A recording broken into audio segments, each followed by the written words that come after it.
এতদিন ছাদে ভালোই গাছগাছরা লাগিয়েছিলাম, ফসলাদিও অনেক খেয়েছি।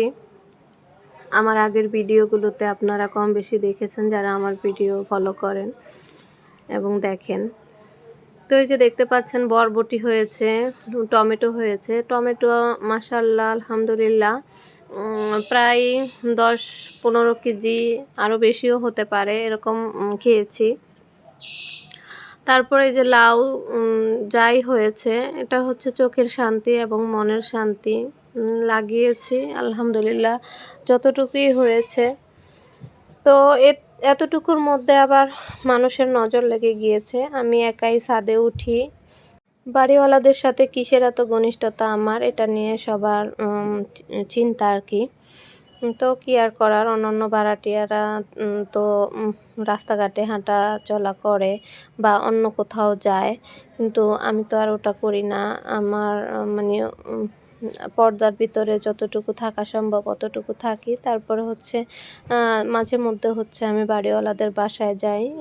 এই থেকে একটা সুন্দর সম্পর্ক তৈরি হয়েছে। সেই সম্পর্কের সাথে হচ্ছে আমি নিজে থেকেই গাছ লাগিয়েছি এবং বলেছি বলে ওনারা রাজিও হয়েছে। সেই হিসেবে আমি লাগিয়েছি। তো অনেক ধরনের গাছ টাছই লাগিয়েছি। তো এই যে শেষমেশে দেখতে পাচ্ছেন টমেটোগুলো ছিঁড়ছি। আসসালামু আলাইকুম এভরিওয়ান, কেমন আছেন সবাই? আশা করছি সবাই আলহামদুলিল্লাহ ভালো আছেন। আমরাও আলহামদুলিল্লাহ আল্লাহর অশেষ রহমতে বেশ ভালো আছি। এটা হচ্ছে দুপুরবেলা, কাপড় চোপড় রোদে দিতে এসেছি ছাদে। আর এসেই দেখি সব কিছু মানে পেকে আছে টমেটোগুলো, আর লাউ একটা হয়ে আছে, বেশি শক্ত হয়ে যাবে। সেজন্য এটাকে কাটার জন্য সাবিয়ার বাবাকে নিয়ে এলাম। তো সে সাথে সাবিয়াও এসেছে। তো এই আর কি, নিজের গাছের লাগানো মানে লাউ, এটা মানে খাওয়ার মজাই আলাদা, যেমনই হোক না কেন। এটা সাইজে খুব ছোট হয়েছে যদিও, তো হয়তো বা জায়গার কারণে, মাটি স্বল্পতার কারণে এটা হতে পারে। তো এটা হচ্ছে শিং মাছ দিয়ে রান্না করেছি, বেশ মজারই হয়েছে। যদিও এটা আমার রমজানের আগের ভিডিও, এটা কিন্তু রমজানের বা সময়ের বা এখনকার কোনো ভিডিও না, এটা রমজানের আগের ভিডিও ছিল। আমি সময়ের কারণে এবং অসুস্থতার কারণে ভিডিও আপলোড করতে পারিনি, সেজন্য এরকম দেরি হয়ে গিয়েছে। তো এই যে দেখতে পাচ্ছেন, আমি কিন্তু টমেটোর সিজনে সব কিছুর মধ্যেই টমেটো ইউজ করি, এটা প্রতিদিনই বলি আপনাদের কাছে। তো যে কথা বলতে নিয়েছিলাম, ছাদে উঠেছি, বেশ ভালো কথা, ছাদে গাছগাছরা লাগিয়েছি। তো নজর লেগে গেল আমাদের আশেপাশের লোকজনের। তো হঠাৎ করেই হচ্ছে বাড়িওয়ালাদের একটা আম গাছে তাবিজ পাওয়া গিয়েছে, মানে তাবিজ যে সুতা দিয়ে লটকানো একটা তাবিজ।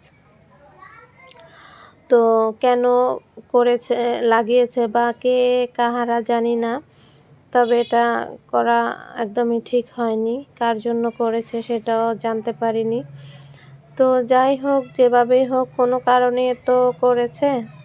তো এই কারণে হচ্ছে ছাদে যাওয়া সবার বন্ধ করে দিয়েছে। এখন আর কেউ কাপড় চোপড়ও দিতে যাচ্ছে না, দিতে নিষেধ করে দিয়েছে। এখন আমি সবার মাঝখান থেকে দেখা গেল যে আমিও এখন আর ছাদে যেতে পারছি না, চাইলেই যেতে পারছি না। মানে বাড়িওয়ালার ছেলে বা ওনারা বিকেলবেলা ছাদে যায়, সেই সুবাদে আমার কোনো প্রয়োজন থাকলে আমি যাই। এখন মানে ওইভাবে বলতেও পারি না যে আমার প্রয়োজন বা কি, আমার মানে ইয়েতে বাজে যে আসলে আমি যদি যাই তাহলে সবাই যেতে চাইবে, তখন আরও বলবে যে বাড়িওয়ালা ওনাকে যেতে দিয়েছে আর অন্য কাউকে যেতে দিচ্ছে না ছাদে, এগুলো নিয়েও কথা উঠবে। তো কিছু করার নেই, এভাবেই আছি। হয়তো বা শখের জিনিসগুলো আর করা হবে না, এই আর কি, কষ্ট লাগবে একটু। আমার খুবই শখ গাছগাছরা লাগানো, আমার আম্মুরও এই শখগুলো, মানে সবজির গাছ আর কি, সবজি এবং ফল ফলাদির গাছ লাগানো আমার অনেক মানে শখ। তো এই যে দেখতে পাচ্ছেন, লাউটা কিন্তু অনেকটা মিহি হয়ে গিয়েছে, প্রায় গলে যাওয়ার মতো, এত সুন্দর লাউ। বাজার থেকে কচি লাউ আনলেও কিন্তু এতটা মিহি হয় না। আলহামদুলিল্লাহ আমার নিজের গাছের লাউ, মানে কেটেই রান্না করেছি, এই জন্য আর কোনো প্রবলেম হয়নি। তো যারা যারা আমার ভিডিওতে এখনও আছেন, প্লিজ ভিডিওতে একটা লাইক দিতে ভুলে গেলে প্লিজ লাইক দিয়ে আমার সঙ্গেই থাকবেন, পুরো ভিডিওটা কন্টিনিউ করবেন আশা করি। আর যদি ভিডিওর কোনো অংশ আপনাদের কাছে ভালো লেগে যায়, প্লিজ একটা কমেন্ট করে জানাবেন। একদম মানে কমেন্ট করলে হয় কি, আপনাদেরকে চিনতে পারি এবং আপনাদের পেজে এবং চ্যানেলে গিয়ে আমিও একটু মানে সহজেই দেখার সুবিধা হয়, এই আর কি। আর আমি কখনোই আমার ভিডিও যে দেখে আমি তাদের ভিডিও দেখি না, এরকমটা হয়নি। আমি যেভাবেই হোক আমি দেখার ট্রাই করি। আর এই যে দেখতে পাচ্ছেন মিষ্টি, এই মিষ্টিটা আমার ছোট ভাই নিয়ে এসেছে। ওরা হচ্ছে আমার বাসায় আসার সময় সবসময় জিজ্ঞেস করবে, বুবু কী খাবেন, ওরা কী খাবে জিজ্ঞেস করেন। তো আমার খেতে ইচ্ছে করছিল অনেক দিন ধরে মিষ্টি, তো ওকে বলেছিলাম রসালো মিষ্টি আনতে, কম দামের ভিতরে একটু ভালো মানের আর থাকে না এরকম আর কি। তো হচ্ছে এত ভালো মানের এনেছে, অনেক দাম দিয়ে আর কি এনেছে, চমচম তারপর লাড্ডু এই টাইপের। তো বললাম যে এত দামের মিষ্টি কেন এনেছিস, আমি তো চেয়েছি রসালো মিষ্টি খেতে। তো এর আগে যারা আমার আগের ভিডিও যারা দেখেছেন, ওখানে কিন্তু আমার আরেকটা ভাই রসমালাই নিয়ে এসেছে। ওটা হচ্ছে এই মিষ্টিটা এরকম শুকনা থাকার কারণে ওকে বলেছি রসমালাই নিয়ে আসতে, যদিও রসমালাইটা অনেক দুধের ভিতরে একদম খুবই সফট ছিল, খুব মজার ছিল রসমালাইটা। আমাদের এখানে মুগদাতে হচ্ছে এটা পাওয়া যায়। তো ও এটা নিয়ে এসেছে। তো আমার কাছে কিন্তু রসমালাই খুবই ভালো লাগে। আমি সবসময় রসমালাইয়ের কথা সাবিয়ার বাবাকেও বলি। আমার মেজো ভাই আসলেও আমি তাকে বলি রসমালাই নিয়ে আসতে। তো এই তো ফাঁকে ফাঁকে দেখা যায় যে আমার ভাইদের মাধ্যমে অনেক কিছু খাওয়া হয়। ওরা অনেক ফাস্ট ফুড আইটেমও আমার তেমন একটা দেখবেন যে আমার ভিডিওতে তেমন কোনো রেস্টুরেন্টে যেয়ে খাওয়া দাওয়া করার ভিডিও নেই। কারণ আমার হাজব্যান্ডও ওই রেস্টুরেন্ট থেকে বাসায় নিয়ে এসে আমাদেরকে খাওয়ায়, এবং আমার ভাইরাও এই কোয়ালিটিরই, ওরা রেস্টুরেন্টে যাওয়া পছন্দ করে না। এই আর কি, রেস্টুরেন্টে দেখা যায় যে সব রেস্টুরেন্টে সেফটি জায়গা থাকে না, আবার দেখা যায় যে সিসি ক্যামেরা ফিট করা থাকে, তো পর্দার একটা হয়। তো দেখা যায় যে হাই কোয়ালিটির রেস্টুরেন্টে যেতে হলে ঢাকার ভিতরে শহর লেভেলে যেতে হয়। আশেপাশে আমাদের এখানে যেরকম রেস্টুরেন্ট আছে ভালো মানের সব কিছুই পাওয়া যায়, কিন্তু ওরকম সেফটি দেওয়া মানে কমই আছে, এই আর কি। আর এই যে দেখতে পাচ্ছেন এখানে আমি ছোট মাছ দিয়ে হচ্ছে বেগুন, আলু, আমার গাছের সিম এগুলো দিয়ে রান্না করতেছি। আর এই মাছটা খেতে কিন্তু দারুণ লাগে। এটা চাপলি মাছ, এটা আমার শাশুড়ি মা গ্রাম থেকে পাঠিয়েছেন, একদম কুটে ধুয়ে রেডি করে আর কি পাঠিয়ে দিয়েছেন।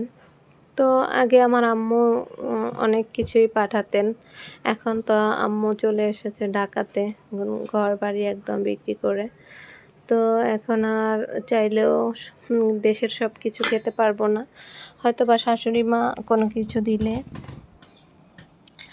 ওটাকেই মানে নিজের করে খেতে হবে, এরকম আর কি।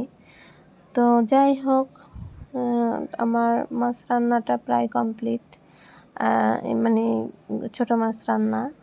তো আমি এখানে কিন্তু ফ্রোজেন করা ধনিয়া ইউজ করেছি, ধনিয়া পাতা ইউজ করেছি। আর আমি সবসময় ফ্রোজেন করে রাখি, অনেকগুলো ধনিয়া পাতা এনে ধুয়ে তারপরে কেটে ধুয়ে মানে একটু গায়ের পানিটা ছাড়ানো হলে তারপরে হচ্ছে কেটে আমি বক্স করে রেখে দিই, একদম ঝরঝরা থাকে।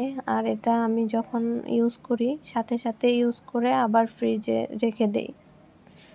তো এতে করে হয় কি, আমার মানে ধনিয়া পাতা পচেও যায় না আর নষ্টও হয় না। তো মরিচগুলো আমি এভাবে রাখতাম, তো এখন আর ইদানিং হচ্ছে অলসতার কারণে ওভাবে রাখা হয় না। আর দেখতে পাচ্ছেন আমার গাছের টমেটো কতগুলো এনেছি, আর কিছু সিম এনেছি ভর্তা খাওয়ার জন্য, আর সেই সাথে 2টা বেগুনও এনেছি। আর এই বেগুন দুটা দেখা যাবে যে পেকে যাবে, তো পরে কোনো কাজে আসবে না, তো এই জন্য নিয়ে এসেছি। তো আমার ছাদ বাগানের সবজি কার কাছে কেমন লেগেছে অবশ্যই কমেন্ট করে জানাবেন। আজকের মতো এখানেই বিদায় নিচ্ছি। দেখা হবে এবং কথা হবে পরবর্তী ভিডিওতে। সবাই সে পর্যন্ত ভালো থাকবেন। আল্লাহ হাফেজ। আসসালামু আলাইকুম।